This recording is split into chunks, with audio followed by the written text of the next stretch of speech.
Bueno, no está grabando todavía. Ahí empezó, muy bien. Bueno, entonces vamos a empezar con lenguaje. Vamos a empezar, no vamos a terminar, pero bueno, vamos a buscar ver lo más que podamos. Eh, para mí es uno de los temas más importantes realmente de la materia. A ver, enchufar la máquina. Ahí estamos.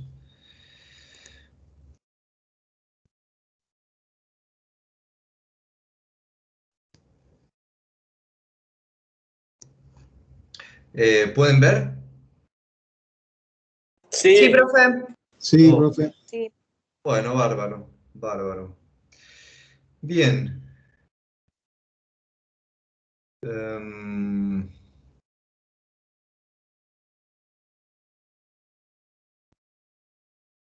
Estoy tratando de ver cómo aparece la imagen de la pantallita de ustedes.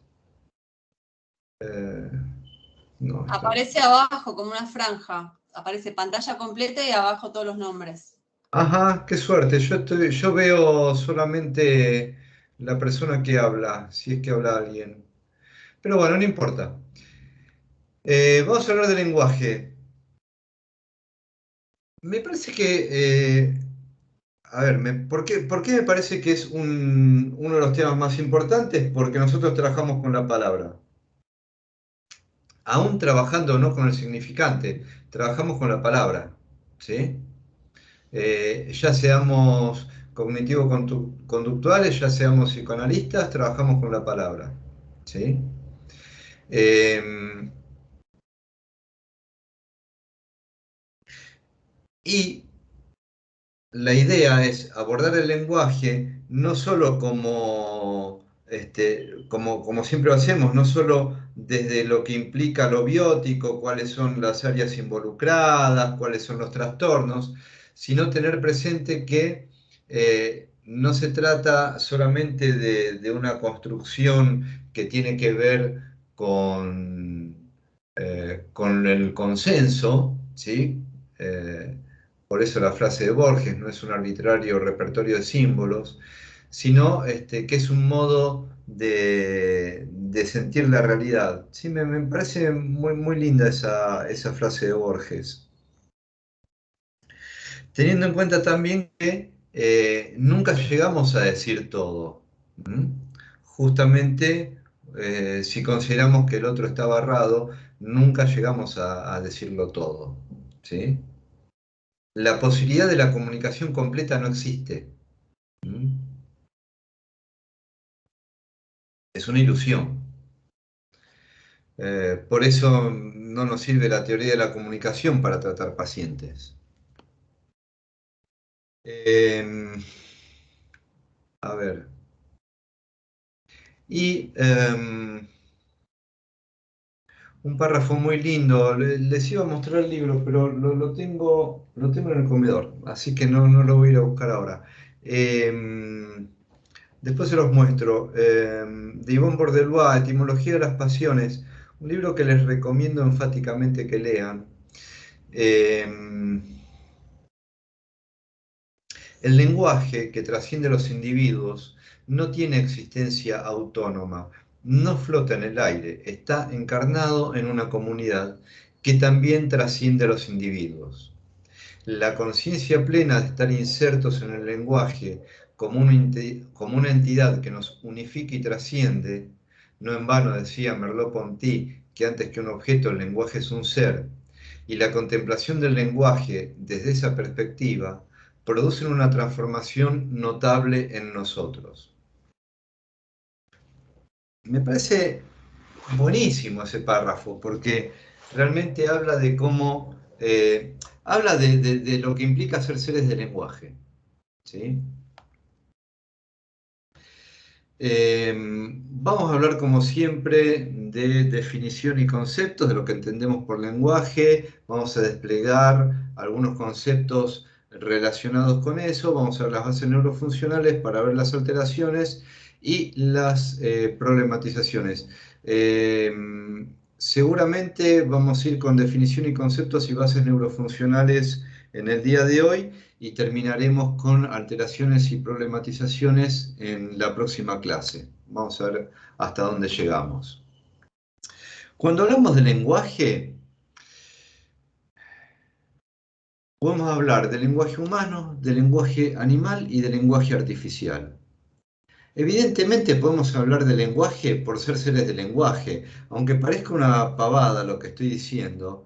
Tengan en cuenta, por ejemplo, que la posibilidad que muchas veces se habla en ciencias sociales o incluso en psicología y en ciencias humanas en general, cuando hablamos de naturaleza y cultura, ¿por qué podemos hablar de la división de naturaleza y cultura? ¿Qué es naturaleza y qué es lo natural y qué es lo cultural, por ejemplo? ¿Qué es lo biótico y qué es lo psicológico, por ejemplo? Si podemos hablar de naturaleza y de cultura, podemos hablar porque hay una cultura, porque nos podemos hacer una pregunta, porque hay un lenguaje, ¿sí? Si nos podemos hacer una pregunta, es porque hay lenguaje. Si podemos diferenciar algo cultural de algo biológico, es porque hay lenguaje. Entonces, ¿qué funda la naturaleza y qué funda la cultura? Para una cebra no existe la diferencia entre naturaleza y cultura, ¿sí? Entonces, a mí me parece que si lo empezamos a ver de esta manera, podemos ir pensando, luego lo vamos a ver un poquito, cómo el lenguaje crea realidad, ¿sí?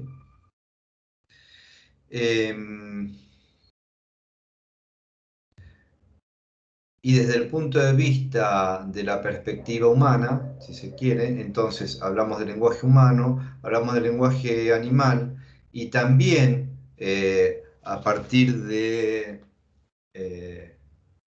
mediados del siglo XX, podemos hablar de lenguaje artificial, como así también hoy podemos hablar de inteligencia artificial, ¿sí? El lenguaje artificial que también nos atraviesa a través del discurso del hambre y del discurso capitalista. Y cuando hablamos específicamente de lenguaje humano, que es donde nos vamos a enfocar en esta clase, es útil diferenciar lenguaje verbal de lenguaje paraverbal, que también es un lenguaje donde está incluido lo corporal y lo gestual. Se dice que el 80% de lo que se transmite cuando se habla, se transmite por el lenguaje paraverbal. Por eso extraño tanto las clases presenciales. Realmente son más eficaces las clases presenciales, decididamente. Por eso, de por sí, como el lenguaje nunca lo llega a decir todo, como veíamos en ese poema tan lindo de Juan Gelman. A ver. Bueno, todo por buscar el puntero. Ahí estamos. Una palabra que está por decir. Yo creo que también eso tiene que ver con el lenguaje, ¿no? Algo que está por decir y no se dice completamente.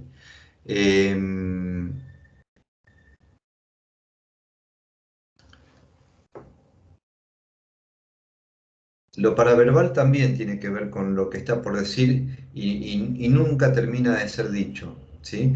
Como así también hay algo que nunca termina de buscar ser inscripto, y eso es lo que también nos mueve, ¿sí? Y eso tiene que ver con el deseo y eso tiene que ver con la motivación. Ahora, yendo más específicamente a lo que es el lenguaje verbal,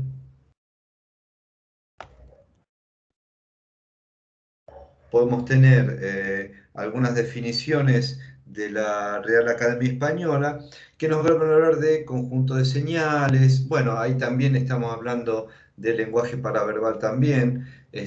Nos van a hablar de una lengua, otra sección, código de signos, conjunto de signos y de reglas. Hay distintas acepciones de la palabra lenguaje. Fíjense la primera, facultad del ser humano de expresarse y comunicarse, como si fuera solamente propio del ser humano, ¿no? Pero bueno, así estamos con la RAE. Otros han conceptualizado el lenguaje también desde el punto de vista de su propio paradigma. Fíjense, por ejemplo, la diferencia función comunicativa que emplea un sistema de signos sonoros y gráficos para expresar ideas, eh, facultad que se invoca para explicar que todos los hombres hablan entre sí. Qué distinto de el la conceptualización del lenguaje de un Watson, por ejemplo, desde el conductismo, como un hábito manipulatorio. ¿Sí? Pero está buenísimo, es totalmente coherente con su paradigma. ¿Sí? Como si fuera solamente una cuestión instrumental. ¿Sí? Y como si no diera cuenta de otras cosas. Pero bueno, tiene que ver con los paradigmas. ¿Qué podemos decir del lenguaje si lo empezamos a desplegar un poco más? Que es un sistema de comunicación que tiene una estructura y además crea estructura, y si no pensemos en lo que es una organización social, no solo una estructura desde el punto de vista si trabajamos con estructuras psíquicas,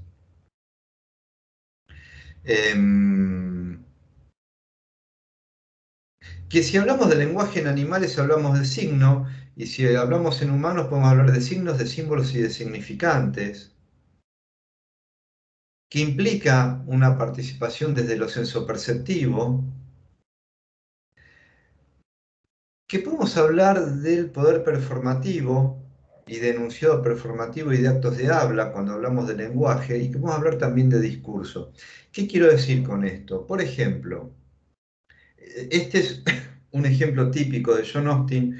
John Austin era un filósofo norteamericano de los 50 que escribió un libro muy interesante. eh, cómo se pueden hacer cosas con palabras, me parece que se llama. Ahora no recuerdo exactamente.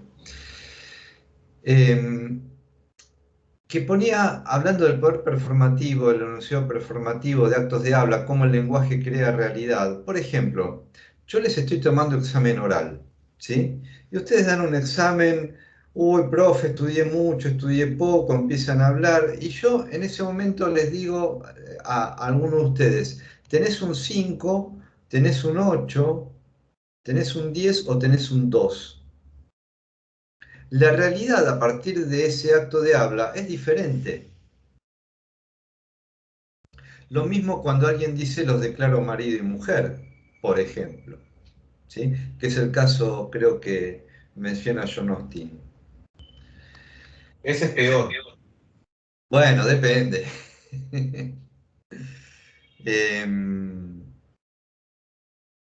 Entonces, todo lo que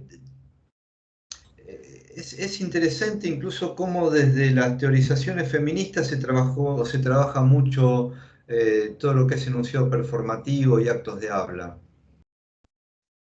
Es algo que desde hace 30 años está muy en boga y es un concepto que también tomó Lacan a partir de John Austin, para sus teorizaciones acerca del lenguaje y del significante. Para hablar de eso también deberíamos mencionar muy al pasar, pero más que nada para tenerlo presente, eh,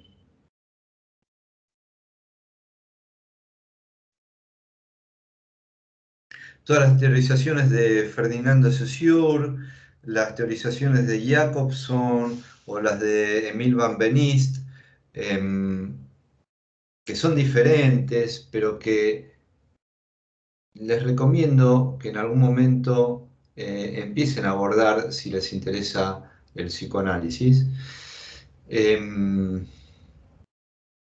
Y que son muy diferentes porque, por ejemplo, Saussure tomaba al lenguaje como un conjunto de signos que tenían de signos que tenían, o significantes, que tenían un significado que tenía que ver con un acuerdo consensuado. Ahora, por ejemplo, para Lacan y todo el psicoanálisis que se funda a partir de ahí, el significante es otra cosa y no tiene un significado en sí mismo, sino en función de su posición dentro de una estructura significante. Por eso la estructura es covariante. Si un significante cambia, cambian los demás, etc. O un sujeto es lo que representa un significante para otro significante. El mismo Freud, en sus primeros trabajos, no los primeros, pero en los trabajos, por ejemplo, sobre la psicopatología de la vida cotidiana, los trabajos sobre el chiste y la interpretación de los sueños. Recuerden el caso de Botticelli y Boltraffio. Trabaja desde un punto de vista lingüístico, lingüistérico casi. Todo lo que es el análisis. Del análisis en general, de un texto, ¿sí?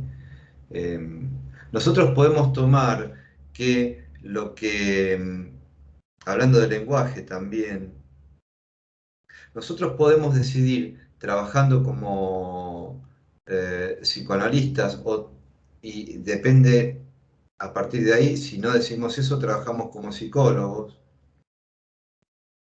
si lo que consideramos, si quien tenemos enfrente es un paciente que articula un discurso de manera más o menos consciente o inconsciente, que es dueño de sus propios actos, eh, y trabajamos sobre lo que dice y sobre su conducta, o trabajamos sobre el concepto de sujeto y consideramos al sujeto como un texto que aparece en sesión, a veces, entonces trabajamos sobre textos, posibilitados porque hay una persona hablante, evidentemente, pero trabajamos sobre textos, ¿sí? Así que el concepto de lenguaje puede ser muy importante para nuestra profesión. Bien, esto como introducción. Ahora vamos a lo que se toma más en el examen, que es lo que más les importa. Esto lo digo para que presten un poquito de atención y digan, ay, qué antipático que se puso el profe. Vamos a hablar de las dimensiones del lenguaje. ¿Por qué hablamos de las dimensiones del lenguaje? No es un invento de la materia, ¿eh? Las dimensiones del lenguaje están postuladas, digamos, eh, y nos pueden ser muy útiles a la hora de la clasificación de trastornos del lenguaje o a la hora de estudiar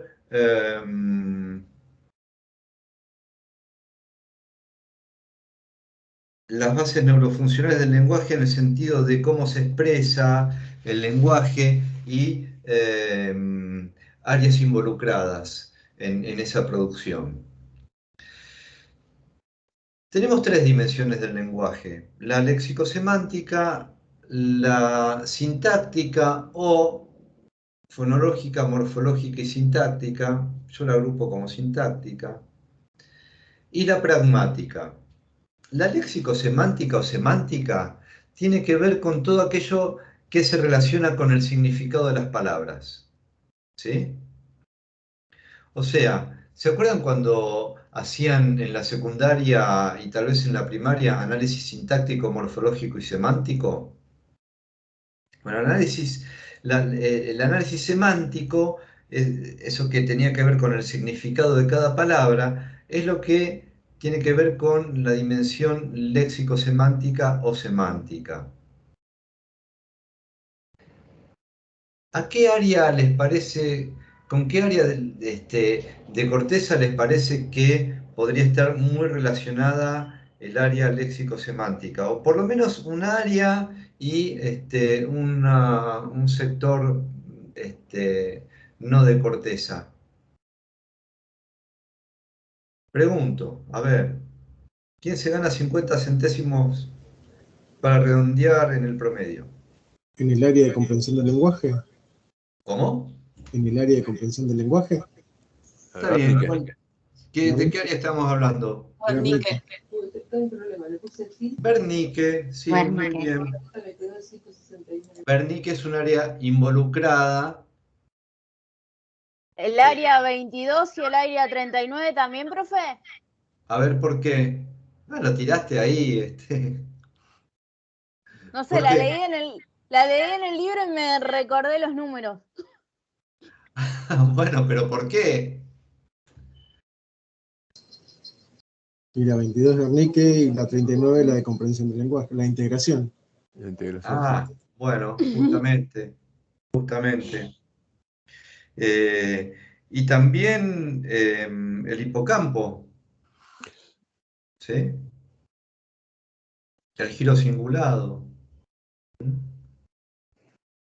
De alguna manera participan. Y también el lóbulo prefrontal, ¿sí? Bien. La dimensión fonológica, morfológica y sintáctica tiene que ver con las reglas de combinación, ¿sí? ¿Cuáles son las, eh, las reglas, por ejemplo, de una palabra, cómo es en singular y cómo es en plural, cómo se construye el sujeto y el predicado, cómo se conjugan los verbos, cómo es la coherencia dentro del armado de una oración. ¿Mm? Todo eso tiene que ver con reglas, ¿sí? Esa es la dimensión sintáctica, por decirlo en general, o fonológica, morfológica y sintáctica, que está alterada en los casos de esquizofrenia, por ejemplo, ¿sí? Vamos a ver cuando veamos pensamiento. Y la dimensión pragmática, que se relaciona con todo lo contextual que ocurre cuando se produce un acto de lenguaje en general o un acto de habla. ¿Mm? Acá sería el área 44 y 45. ¿Por qué? No sé, por el área de Broca, que sería era todo lo referido a que nos hace capaz de hablar, de escribir, o sea, No, en de este comprender caso y no. generar lenguaje, a eso me refiero. No tiene que ver lo pragmático con lo motor acá, ¿eh? Ok. Tiene que ver con, por ejemplo, con ¿Profe, el tiene que ver con el momento. auditivo o no? No, escuchen. Lo que tiene que ver con el contexto, ¿sí? Por ejemplo, ustedes no se comportan de la misma manera en un aula, en un colectivo o en un estadio de fútbol. Bueno, en general, ¿sí? No se comportan de la misma manera en esta clase que en una reunión de amigos tomando cerveza, ¿sí? Incluso cuando estén tomando cerveza no se comportan de la misma manera, ¿sí? Tiene que ver con la actitud, entonces. Tiene que ver con toda la situación contextual que rodea la producción de un lenguaje, del lenguaje en ese momento, ¿sí? Donde va incluido también no solo la situación, sino también el tono, el ritmo, el volumen, ¿sí? Todo eso que tiene que ver con lo paraverbal, lo gestual, ¿sí? Todo eso que se supone, más allá, por ejemplo, a mí me pasa todo el tiempo, más allá de que mi voz me parece horrible y me parece terrible cuando me escucho grabado, ¿qué trato de hacer? Pongo ritmos, a veces pongo silencios a propósito, a veces porque me estoy organizando, a veces subo y bajo los tonos. ¿Por qué? Porque tenemos muy poca gestualidad, entonces tengo que apelar mucho a lo pragmático, mucho a las pausas, a subir el volumen algunas veces para subrayar algunas palabras, ¿sí? Todo eso también tiene que ver con lo pragmático como dimensión del lenguaje. ¿Se entiende? El lenguaje ¿Cómo? tiene que ver con el uso del lenguaje, lo pragmático. Exacto, sí, sí, exacto. Claro, No con los significados, no Micrófono. con las reglas, sino cuando se pone en movimiento el lenguaje, ¿sí? claro, por lo que usted dice, profesor, sería el uso del lenguaje en el contexto que lo necesite. Por ejemplo, no es lo mismo mi lenguaje con usted que con un amigo o con un hijo. Totalmente. Incluso puede no ser lo mismo cómo nos comunicamos en el ámbito de una clase que en el ámbito de encontrarnos en la calle. El año pasado me encontré con, con una compañera de ustedes que estábamos corriendo en Parque Chacabuco. Sí, de golpe yo te vi, me sonaba conocida. Nos cruzamos en un momento y digo, ¿dónde la vi? Claro, no nos, me reconoció más ella que yo, pero nos pusimos a hablar un poquito más en confianza de lo que estábamos hablando antes en el ámbito de una clase, además virtual, ¿sí? Pero bueno, todo eso tiene que ver con la pragmática. Otra cosa interesante también, el lenguaje no existe si no hay un otro, ¿sí? Y por eso hablamos de lenguas vivas y de lenguas muertas, ¿sí? El latín, el griego antiguo, muchos lenguajes de culturas lamentablemente extintas, son lenguas muertas porque no hay alguien. ¿Se acuerdan cuando se hizo esa investigación con la última sobreviviente Ona? Eh, Era lo último que se podía rescatar porque había un otro que lo estaba pudiendo registrar, pero esa persona ya no podía hablar con un par, con un semejante que hablara su idioma, ¿sí? Imagínense que el lenguaje, ¿cómo tiene que ver con el otro? ¿Mm? Sin una lengua no existe. Puede parecer una boludez, pero creo que lo perdemos de vista. ¿Mm? Y más es bueno estar advertidos en nuestra actividad. Bien, yendo un poco más a lo que refiere a lo biopsico, ya no al concepto.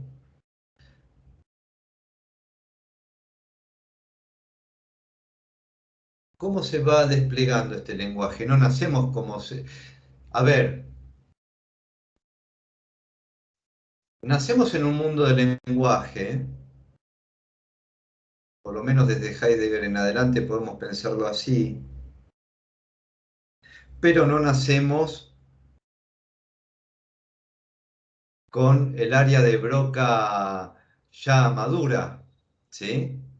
Y todas las estructuras involucradas en la producción y comprensión del lenguaje ya maduras, aunque nacemos en un mundo del lenguaje, ¿sí?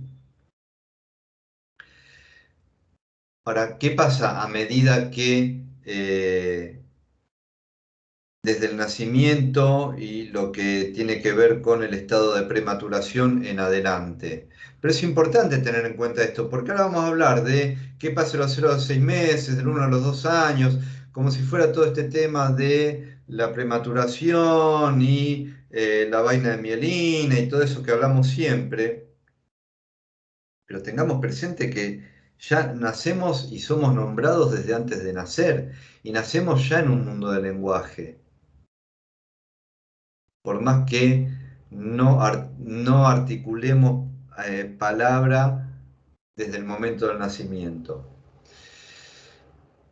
De los 0 a los 6 meses es lo que se conoce como la etapa de balbuceo no imitativo, donde no hay comprensión de fonemas, pero sí discriminación de la entonación. ¿Cuál es el hemisferio que está en estos primeros meses más activo respecto a la discriminación de la entonación y la prosopagnosia, por ejemplo, los 6 a los 12 meses? ¿El hemisferio derecho o el hemisferio izquierdo? El derecho. Derecho. Se dan cuenta cómo se relacionan los conceptos, ¿no? O cómo los pueden relacionar ustedes en la medida en que vamos avanzando. Del año 1 a los 2 años es lo que se conoce como el primer periodo lingüístico, donde se empiezan a adquirir los primeros estereotipos motores verbales. ¿Qué quiere decir esto? Se empiezan a incorporar fonemas y morfemas. No palabras con significado, sí el monosílabo intencional, ¿sí?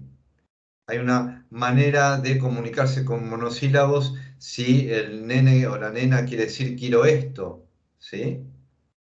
Se incorpora el uso del no, por ejemplo. Y hay una dislalia que es fisiológica. Ahora cuando veamos trastornos vamos a ver de qué estamos hablando. De los 2 a los 3 años se empiezan a incorporar no solo más cantidad de palabras en sí, sino que se empieza a distinguir lo que es un sustantivo de lo que es un adverbio, aunque sea desde el punto de vista más práctico, aunque no se, evidentemente no se sabe la teoría.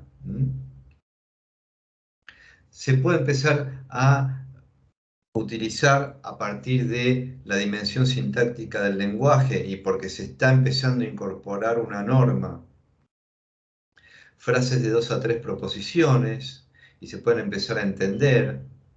Hay un aumento de la cantidad de palabras incorporadas en el vocabulario y de la capacidad de comprensión.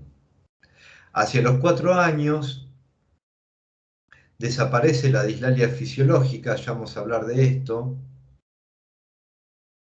y se incorporan mayor cantidad de vocabulario a medida que va avanzando tanto la maduración desde el punto de vista de la mielinización como la interacción con los adultos significativos, ¿sí? Con los otros significativos. Tengan presente también, y esto lo veíamos cuando hablábamos de hospitalismo, un bebé que recibe cuidados fisiológicos, alimentación, higiene y abrigo, pero no participa del acto del habla, o sea, no participa de la comunicación a través del lenguaje, sino a lo sumo que la satisfacción de necesidades, ese niño se muere, ¿sí? Así que fíjense hasta qué punto somos seres de lenguaje y hasta qué punto el lenguaje atraviesa los cuerpos, el discurso, mejor dicho, atraviesa los cuerpos.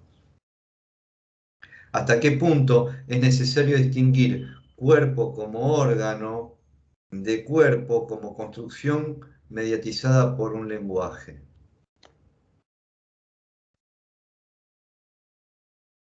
Bien, como parte de las bases neurofuncionales tenemos que tener en cuenta la lateralidad, como veíamos recién.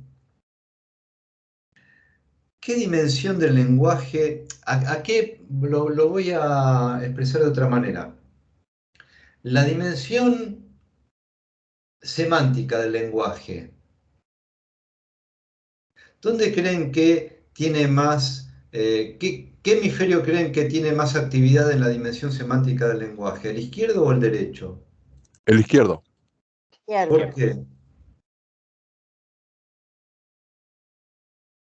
¿Por qué? Porque es más lógico y secuencial. Sí. Exacto, ¿sí? Y tiene que ver también con la incorporación y la puesta en acto de normas, ¿sí? Y tiene que ver con los significados. En cambio, la dimensión pragmática va a ser más propia del hemisferio derecho, aunque tengan presente que no es que cuando estoy viendo un mimo, está actuando más el hemisferio derecho que el izquierdo. No, están actuando los dos. Porque incluso cuando estoy viendo la dimensión pragmática y la estoy procesando a través del hemisferio derecho, también estoy dando significación con el hemisferio izquierdo, ¿sí? Claro, por ejemplo, hablar desde, no sé, de un modo metafórico. Estás utilizando claramente los dos con la metáfora. Totalmente. Es como una significación distinta y de manera secuencial con el derecho. Exactamente. Bien, ¿no? Exactamente, exactamente, totalmente. Bien.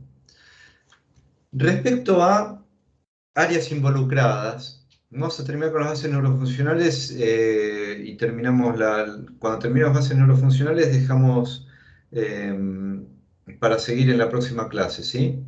Porque ya es un poquito tarde. Con respecto a las áreas involucradas, como veníamos viendo, para todo lo que es codificación, es decir, para todo lo que tiene que ver con la función semántica del lenguaje, vamos a hablar de área de Wernicke y del lóbulo prefrontal, principalmente en áreas 9, 10 y 11, pero de alguna manera, también por lo que implica no la elaboración, sino la emisión, la producción del lenguaje verbal, también vamos a estar hablando del área de Broca, o sea, del centro motor. Una zona muy importante en la producción del lenguaje y en la modulación, tanto de la significación como de la emisión del mensaje verbal, es la zona orbitofrontal del lóbulo prefrontal. ¿Por qué? Por sus conexiones límbicas, ¿sí? Y talámicas. También está involucrada la vía piramidal por el tono de los músculos fonoarticuladores, y las áreas 45, 46 y 47 que tienen que ver, que se relacionan con la evocación ideoafectiva de todo lo que tiene que ver con la gesticulación. El centro motor de Broca, área 44, fíjense qué cercanas que están con las otras áreas involucradas, ¿sí? Aunque también vamos a ver cómo a través de ciertos fascículos se van relacionando las áreas motoras con las áreas de significación del lenguaje. Es decir, Wernicke con Broca por el fascículo arcuato.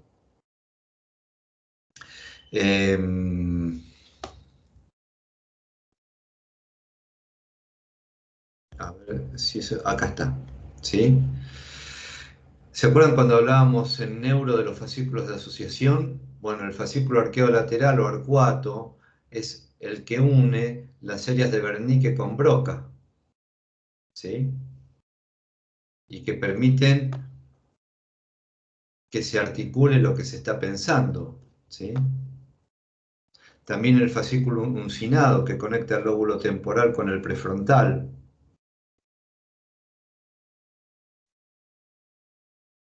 Y que permite también la elaboración de la significación y la resignificación, entre otros. Y todas las conexiones que tienen que ver con los centros némicos, que veíamos la clase pasada. Desde el punto de vista de las bases neurofuncionales motoras, digamos, la ejecución fonoarticulatoria, el acto de habla, o también el acto de gesticulación, ¿sí? No solo de habla desde el punto de vista de lo fonético. Tenemos las vías piramidales, extrapiramidales y cerebelosas, que tienen que ver con la ejecución, la actividad de los músculos relacionados con la articulación fonética. Los pares craneales 7, 9, 10, 11 y 12. Las vías córtico-vulvares y córtico-espinales, porque tienen que ver también con todo lo que es auditivo. Y las vías inter e intrahemisféricas, por ejemplo, por lo que implica no solo, por ejemplo, cuando veíamos recién el fascículo arcuato dentro del interhemisférico, sino también, por ejemplo, el cuerpo calloso, ¿sí? Y todo lo que permite en la comunicación la interacción entre ambos lóbulos. Respecto a la decodificación, no solo es importante tener en cuenta el área de Wernicke, sino también el órgano de Corti, que tiene que ver con el oído interno, el núcleo geniculado medial del tálamo, que tiene que ver con el procesamiento de la sensopercepción auditiva, la corteza auditiva primaria, justamente, donde también voy a procesar tono, volumen y ubicación de un sonido. Había un experimento, ahora no me acuerdo bien, en condiciones de aislación sonora prácticamente total, por no decir del 100%, en condiciones de oscuridad y aislación sonora total, se pierde sentido del equilibrio. Profe, eso lo puede ver perdón que me haya metido. Lo puede ver en las empresas estas donde testean micrófonos profesionales. Hay muchos videos de muchas empresas en donde los testean en una cámara donde hay un aislamiento total y la gente que lo testea adentro dice que ante la ausencia casi total de sonido, pierden muchos el equilibrio, se marean y pasado cierto tiempo dice que hasta los afecta emocionalmente, digamos. Sí, también es cierto. Sí, la Inclusive cancelación sonora. Sí. Exactamente. Y eso hay muchos videos, yo los he visto. Sí, totalmente. Eso también tiene que ver no solo con el lazo social, e incluso habría que ver mucho más ahí con la posición fantasmática inclusive, ¿sí? Porque ahí está involucrado el objeto voz. Pero también desde el punto de vista biótico está muy relacionado con el sistema vestibular. El sistema vestibular y el sistema auditivo forman parte del mismo órgano, ¿sí? No se los puede separar. Bien, área 39, que tiene que ver con la anosmia, y que está involucrada también, porque acá tenemos que tener presente también que en la decodificación del lenguaje, nosotros estamos acostumbrados principalmente a hablar del lenguaje fonético, pero también hay un lenguaje de los gestos, hay un lenguaje de los colores, y también que tiene que ver también con lo cultural, por lo menos en los hablantes. Hay diversos tipos de lenguaje que tienen que ver con lo espacial también. Entonces, las áreas que procesan el lenguaje necesitan estar conectadas, por ejemplo, con el área 19, que tiene que ver con el procesamiento visual, ¿sí? O con el giro angular, que tiene que ver con el procesamiento de la información sensorial táctil. Bien. Vamos a dejar acá, porque ya pasaron las 9:30 hace rato, y habiendo visto el concepto del lenguaje y algún despliegue y las bases neurofuncionales, nos queda para terminar de ver alteraciones del lenguaje. Alteraciones del lenguaje y algunas problematizaciones más que tienen que ver con el lenguaje, ¿sí? Alteraciones neuropsicológicas y psicopatológicas y todo lo que tiene que ver con eso, las redes involucradas, etc. Les propongo entonces terminar acá, igual voy a terminar, así que esto de proponerles es un poco, ¿no? Utópico. Yo lo estoy terminando. Ustedes se pueden ir también.